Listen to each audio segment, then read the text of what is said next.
Chocolate ছোট থেকে বড় সকলের পছন্দের তালিকায় কখনো না কখনো এই চকলেট থেকেছে।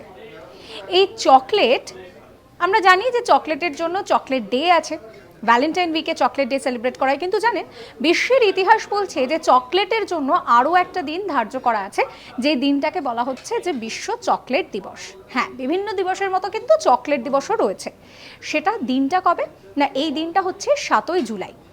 প্রথমবার ইউরোপে এই চকলেট ডে বা চকলেট দিবস সেটা সেলিব্রেট করা হয়েছিল।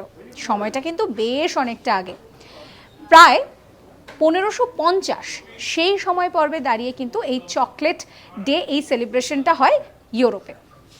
এক স্প্যানিশ অভিযাত্রী তিনি চকলেট নিয়ে গিয়েছিলেন, চকলেটের একটা ড্রিঙ্ক নিয়ে গিয়েছিলেন স্পেনে, এবং সেখানে তিনি দেখেছিলেন যে একটুখানি স্বাদটা বদল করতে হবে। সেই স্বাদটা বদল করার জন্য তিনি চকলেটের মধ্যে ভ্যানিলা, ডালচিনি এই সমস্ত কিছু মিশিয়েছিলেন, এবং তারপর থেকেই চকলেটের টেস্ট একের পর এক পাল্টাতে থাকে। সাবস্ক্রাইব করবেন আজ তাক বাংলার ইউটিউব চ্যানেলকে।